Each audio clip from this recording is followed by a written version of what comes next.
All right, it is time to take this scumbag down, yeah? Can we wrap this up? Like, I love this game, honestly. This remake was really good. But I'm ready to move on here.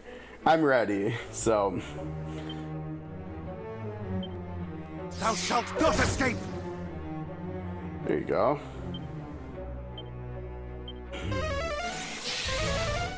I also wonder, you know, because we are taking both magic damage and breath damage through this part, I wonder if it would just be better to use the Savior's Staff instead of doing Magic Barrier too. It's not that much MP, but it still is more MP than using an item is, right? So maybe... Oh, dude, don't dodge your own damage. What's that about? Thanks. Yeah, because like their breath attack, that would have reduced the damage there. Nice hit. Yeah, and see, the magic attacks do less damage. Well, that's because of magic barrier, isn't it? That's because of magic barrier. But yeah, maybe next cycle we'll try Savior's staff on turn 9. Wait, where are we now? Oh no, wait. What turn? Uh-oh. I think we're on the healing turn, yeah.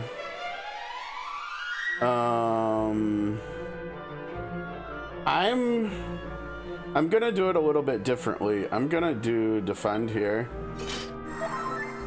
And then and this is probably more efficient this way too. It's gonna keep us at higher health. Do defend on turn 6 instead of 8, and then do healing on turn 8 after the breath attacks come in. So we're getting more bang for our buck with magic, right? So where'd my cursor go here?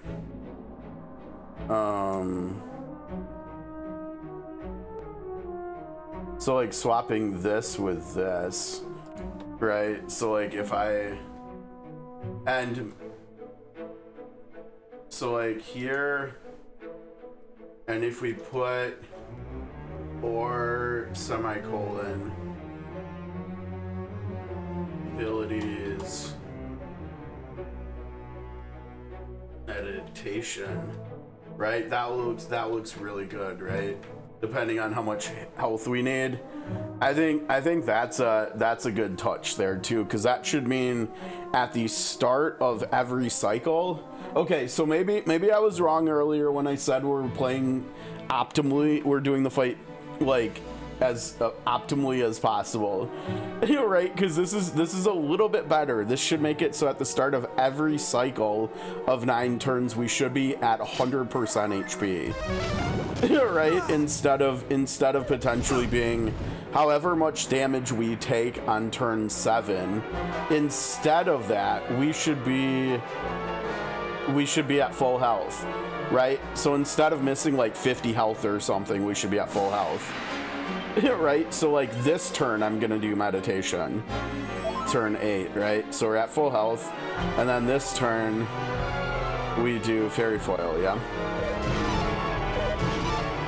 And so going into turn 1 here, 100% HP. Much better. And you know what? We get hit and we're still like barely below 400. And so like maybe last attempt we would have actually won if I had this one slight change made. Right? Okay, so here I'm gonna try Savior's Staff instead of Magic Barrier, and we'll see how it goes.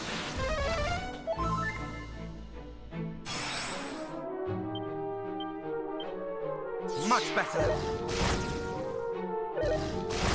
Good. Thou shalt not escape. Good. Yeah, see, look at that. Inferno did like 25 less damage. So we'll see how much Kasiz does here. Yeah, it's like give or take like the same thing. Okay, and so here instead of healing now, we defend. And then on the next turn again, he's gonna do 1 breath attack and 1 magic attack, and we're gonna take the damage intentionally, right?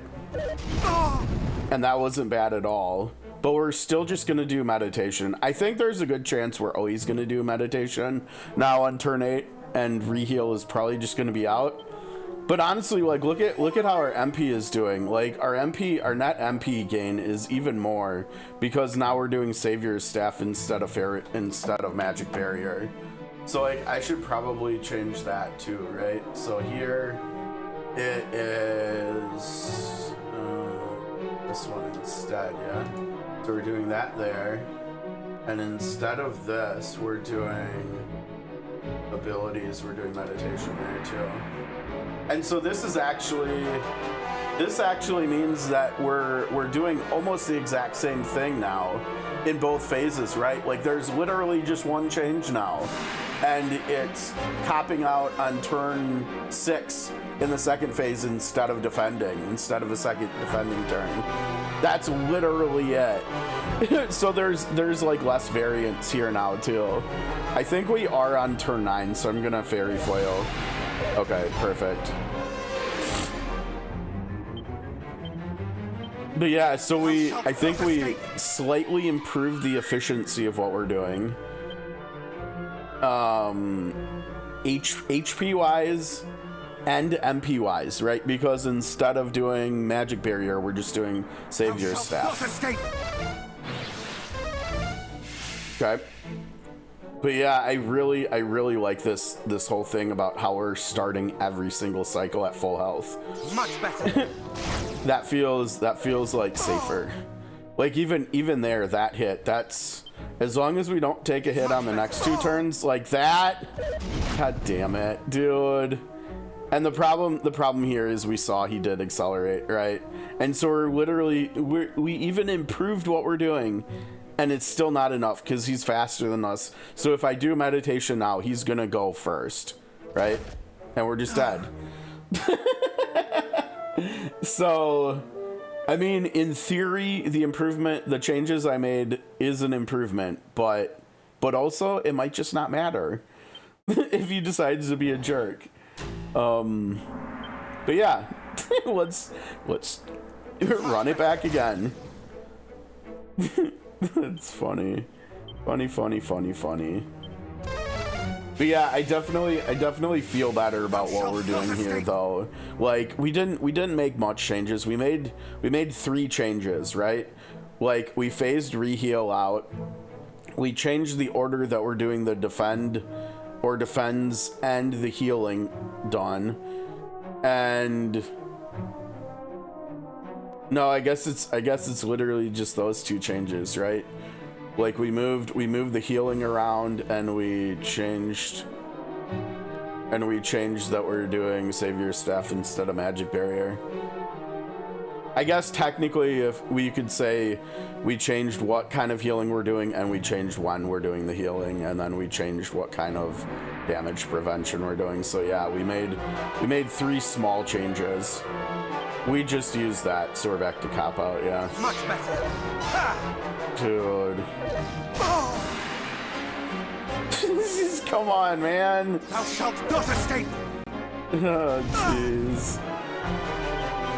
The reducing Inferno damage compared to Kasiz is whatever here. But like, when we get him to 50% and we change phases, like, reducing the Scorch damage is just like so much better of an idea, right? So, and here in this first part, it feels kind of like a wash, right? So it's okay. But yeah, that feels really good. Getting up to 100% to start the next cycle. I definitely like that a lot.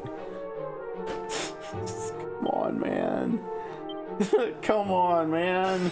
He's already hit us 2 times through cop out, and we're not even through the second cycle yet. Oh, jeez. Thou shalt not escape. We're barely starting it, right? Okay. Much better. Okay, that's where we like it when he oops himself, right? Because if we do deflect it, he does over 200 to himself. Now this is going to be a little interesting here, Like, do we reverse how we do it, and do we start next cycle a little lower, or do we play things a little bit more risky here? Let's do some experimenting and see whether we can get away with this, because we are pretty low on health, right? But I think, yeah, but I think it was, you know, it's, what was that, like 70 something? It was like 20 something and 40 something, so it was like 70 something.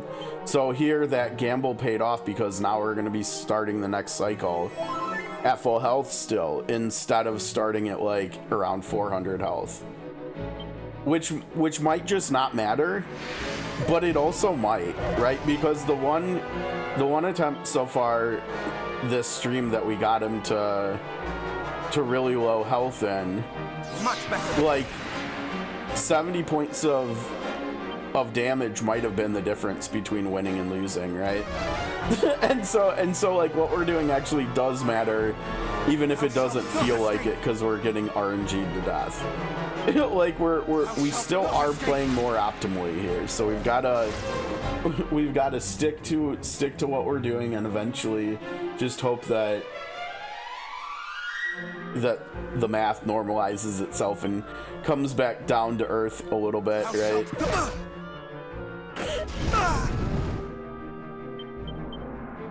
Much better. He's hit us at least one time per cycle so far, but I think only one time per 3 cycles here. So technically it's okay, and it's been manageable so far. Okay. So I think we're technically on, we're going into turn 27 here already. And so we're starting the 4th cycle here. So there's a very good chance Much better. that he could be going yellow here soon, which is yet another reason why we're doing Savior's Staff here instead of Magic Barrier, right? Because if we do switch over to which phase we're in, like we saw in one of the previous attempts, it's really important to have the no, we didn't get it there. Hopefully here Much better. will be the yellow. Let's see here. No, interesting. Okay. Didn't you say it was like 5 out of 8 times it should work or something? Okay, here we're back to the defending, right? 2-turn defends. I think it's really interesting, unless I was wrong and we're only in the 3rd cycle right now, which would actually make like way more sense. Now look at our HP here though. Do we think we can get away? You know, our MP is so, we've got a net 105 positive already in this fight. Let's just meditate, who cares? Let's start the cycle at full health again. Much better. Hey, are you kidding me? 80s? So what is that? 7 out of 8 times, I think?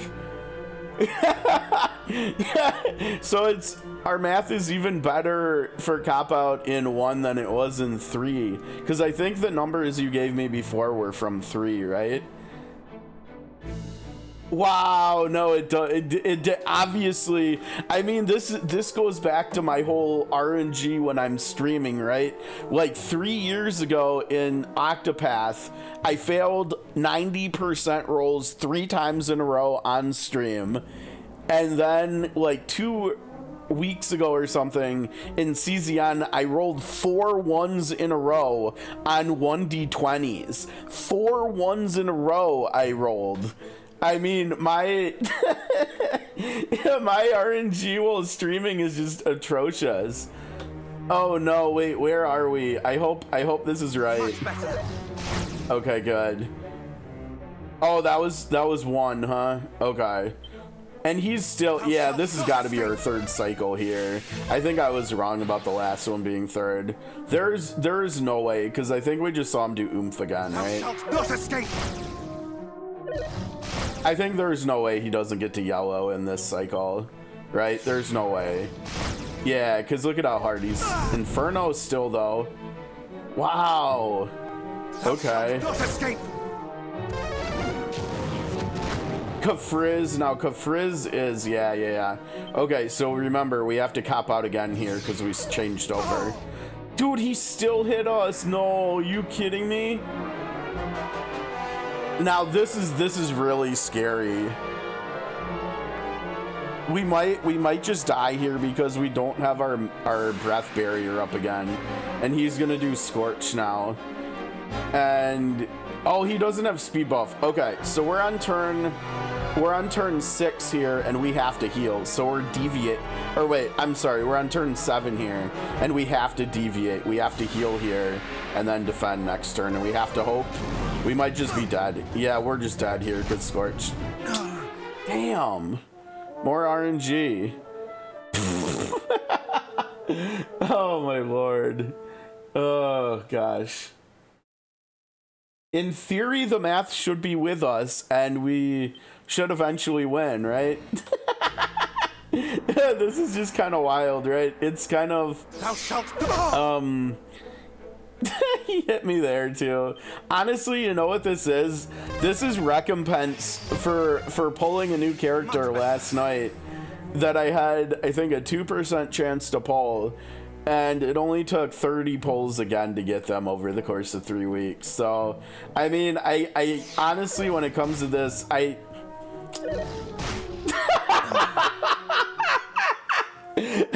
so right there, we just failed the 87.5% 3 times in a row. I just said that we did that in Octopath like 3 years ago. We failed 3 90% in a row, and we just did it again. Honestly, it's kind of comical at this point, right? I'm literally not even mad. Like I legitimately solved this fight, right? Like, I don't know if there's any more optimization we can do now that we changed the healing around and stuff. I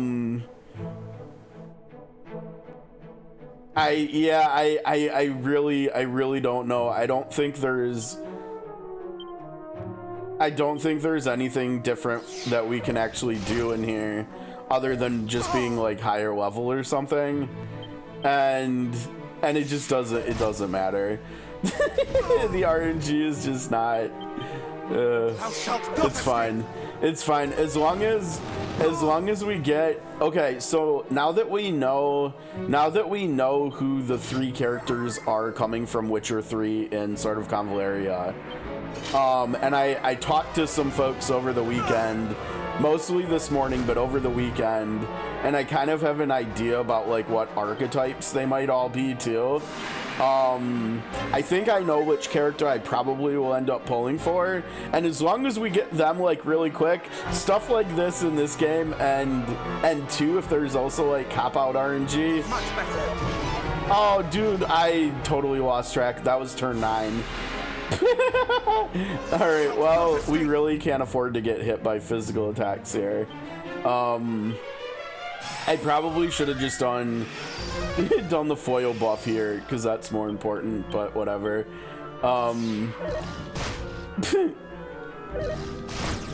Yeah. But as long as we have good RNG, and I think it's probably going to be Yennefer who I'm going to be going after from Witcher 3. Like, as long as I can get Yennefer without like breaking the bank or anything, I think I'll be okay with how long this takes. It is Geralt. Oh shoot, hold on. Let me see. It is on Discord if you want to like look at their art and stuff too. It is Yennefer, Geralt, and Triss. Triss is the third one. And so, at least from what other people said, because in the first collab, the Delicious and Dungeon one we got, we defended 2 times, so I think we have to heal. Oh my gosh, I'm so like, I was supposed to defend there too. All right, well, we're gonna go into the next the next cycle like super under HP'd. But yeah, in the Delicious in Dungeon we had Senshi, who's kind of he's like a frontliner, but he's almost sort of like a support type frontliner, but he's still a frontliner. And I'm guessing that's what Jrpgs is gonna be as well. And then we had Senshi, Marcial, and Fallon, and Marcial ended up being like a black mage, which makes sense if you've seen the anime at all. And Fallon is like a healer, but she does more like shielding than healing, which is like actually a fairly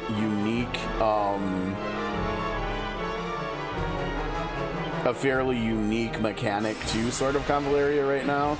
And so she's actually like really good, and there's a good chance she's gonna age really well. So of course I ended up getting Marcial and not Fallon. Thanks for hitting me, buddy. Good dice roll. And so you know what? There we go again. Two 90% rolls and failed in a row again. So I'm guessing we might get the same like archetype type structure here with the Witcher 3 collab, where one will be like a melee character, and then one might be a support character, and one might be a DPS. And based on what other people were saying, it sounds like both Yennefer and Triss are casters, and so it probably would make more sense for at least someone else said it would make more sense for Triss to be the support character. So that's kind of what I'm like thinking. And so like we'll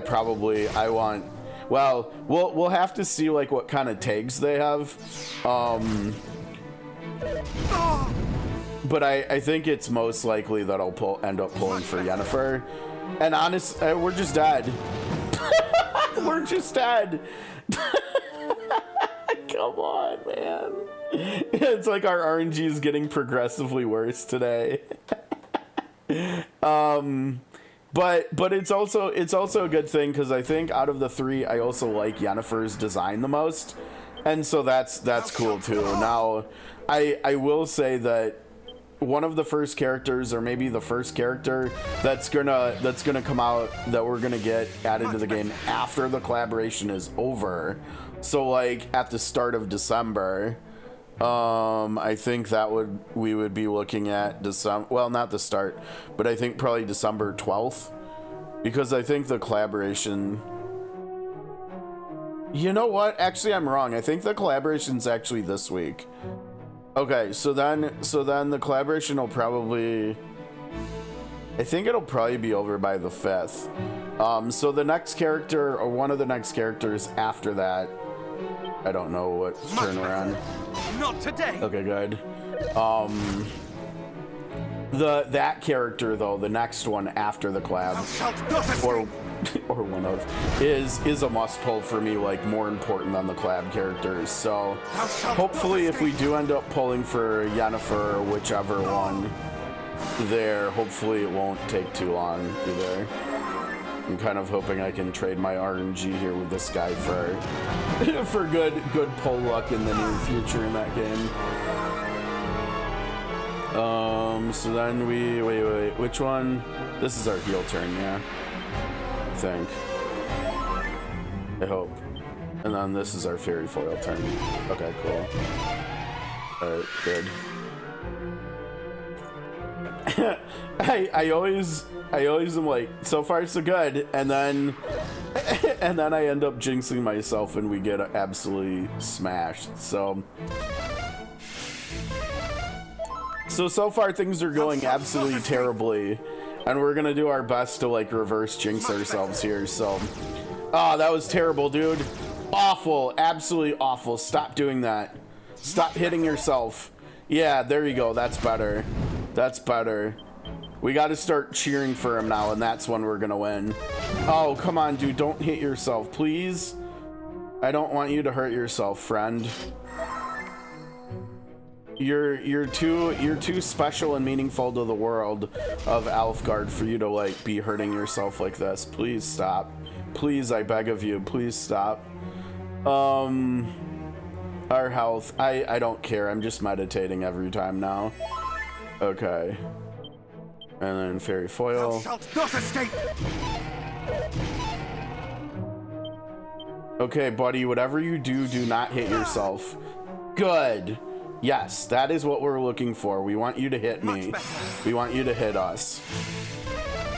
The harder you can hit us, the better too, please, okay?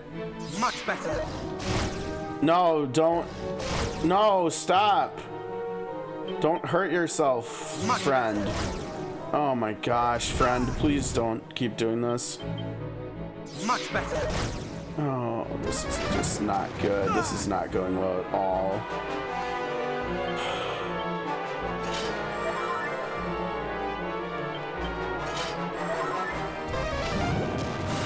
Oh boy.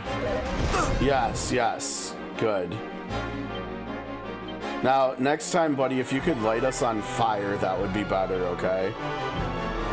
Thou shalt not escape! Yeah, I did. I'm really, I'm not gonna lie. I'm like very anti-Game Awards at this point. I've seen too many amazing games that I've liked in the last like 5 years just get absolutely like ignored by them. You know, whether we're talking about Octopath 2, Star Ocean 2 remake.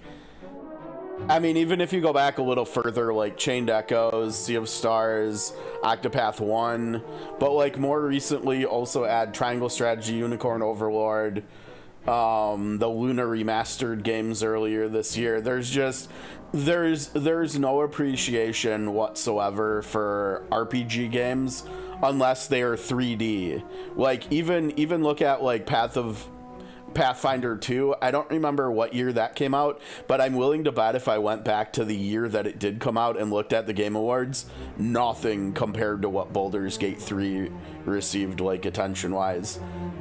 Yeah, I can't with, especially with the Game Awards, but like some of the others are still like, I'm also not, I don't know. I feel like over the last like decade or something, I've just kind of like moved away from like giving critics or anything, and not just in the video game arena either, whether it's like movies and television shows. I just don't really care what these supposed like experts or whatever like have to say about stuff. Like I trust myself and people like I interact with, like whether it's in person or online. I trust people like in my own circle more than I trust like the Game Awards or something. Like legitimately, Neck, I trust your opinion on games way more than I trust the Game Awards. Like honestly, like it's not even close. Which one wasn't nominated at all? Oh, Pathfinder 2? Yeah, just total like, just total nothingness, right? Like, I think out of all those JRPGs I mentioned, I think the only one that actually won anything at the Game Awards, I think was Sea of Stars for Indie Game. I could be wrong, but I think it won Indie Game of the Year a couple years ago. But like, I don't think Chained Echoes did, and like for any category, I don't think Octopath 2 won anything. I don't think Star Ocean 2 Remake won anything. I don't think Unicorn Overlord won anything. I don't think Triangle Strategy won anything. I could be wrong. Some of them might have won like storytelling or music or something, but like almost all, if not all of the games I just mentioned were like not just good at like one thing. Like they were good enough to be nominated for Game of the Year. And like, I understand, very niche genre. But then we have Expedition 33 and it's there. It's like about to probably sweep the awards, just like Baldur's Gate 3 did. And you know why it is? It's because they're 3D games. It's because of the graphics. And I personally will never just like play games because of the graphics. Like, graphics are like an added bonus, but like I care about gameplay, story, and music the most, I think, in games. And so like this is a 2D game, and like, yes, I think it's absolutely gorgeous, but like if you gave me like a text-based game with the same gameplay, music, and story, like I would enjoy this game.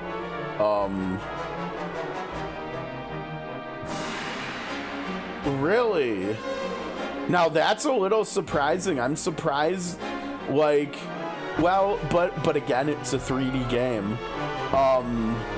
I have still not finished Tales of Arise, but what I do remember of it was quite positive. I think I got about 10 hours into it before I got sidetracked with 2021. What the hell did I get sidetracked with in 2020? You know, honestly, I was really busy with school then, so it might have just been I was too busy with school. And so like some of the gaming and TV shows and stuff fell away, because I was in grad school and I was like, I don't know, like halfway done with it then. So I was like, that might have even been when I stopped actually working too, because I was just so busy with school. And so that might have been why I never got around to finishing Tales of Arise. But yeah, I mean, if I had to choose between those two, like I also am probably about 10 hours into Pathfinder and I haven't finished it. But like, just from what little I played of the two, actually, you know what? It's a little bit different with Pathfinder, because I'm like one of the people who like obsesses with min-maxing when it comes to games where you can create your character and stuff. I mean, we saw it last week when I was doing Octopath Zero. It took me like the better part of the 3 hours to design my character. And so like I actually, with Pathfinder, I probably have like way more playtime than 10 hours. Same with Baldur's Gate 3. Like I probably have like 50 hours put into them or something, but most of it was like character creation and stuff. It wasn't even that seems wild to me, because like I said, I did have a really good first impression of Tales of Arise, but I also just had like an amazing first impression of Pathfinder. And like I would wager that like Tales of Arise would probably be like a 9, somewhere in the 9 to 9.5 out of 10 range. And I think, yeah, probably closer to 9, but I think Pathfinder will probably end up being in the 9.5 to 10 range for me, like out of 10 overall. And so like oh dude, you serious right now? I'm gonna have to heal here, aren't I? And I think we're only on turn 6. Oh no, we're only on turn, or wait, yeah, 2, 4. No, that was turn, wow, that was turn 5. All right, well, we're gonna have to end up healing 2 times this cycle, I guess, because our RNG was that bad. Yeah, I remember like looking stuff up, and like the research part of Pathfinder and Baldur's Gate 2 is just kind of wild with all the different things you can do. But you know what? I think when I actually started playing Pathfinder, it must have been in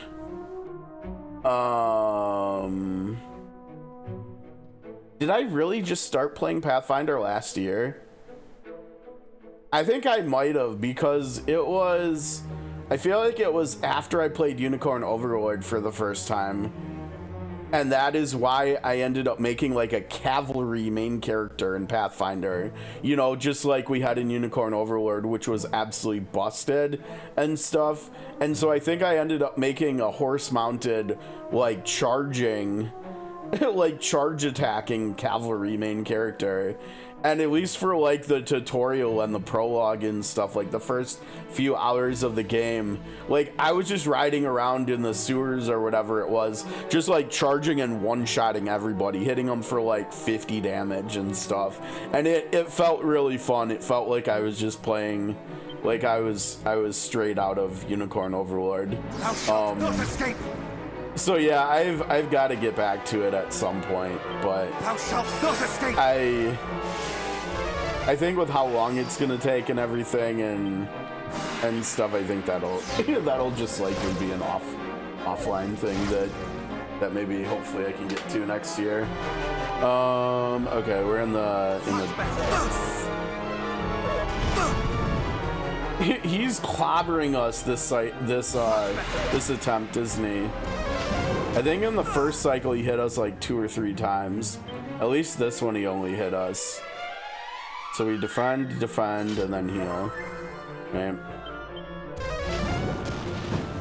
Wait, what? No, wait, that's right. And then we heal now.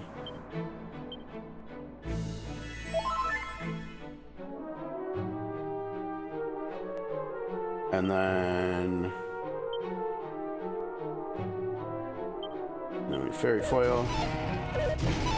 Thou shalt not escape!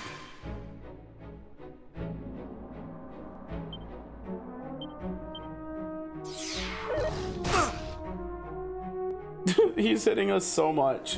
What is it, dude? Why is it so? It's super hot in here. I'm gonna open the window a tad bit. It's like 45 out only. That should get us. Oh, there's a breeze too. That feels so good. Okay, I think we're on turn 2. Yeah, so let's go. Perfect. Thou shalt not escape! Thou shalt not escape! So we already got hit 2 times this cycle. Thou shalt So we're in the escape. 3rd cycle here, and we've already been hit 5 times with physical attacks. Thou shalt not escape! I knew if that went through, we're dead because he had oomph up. He hit us 6 times in three cycles that time.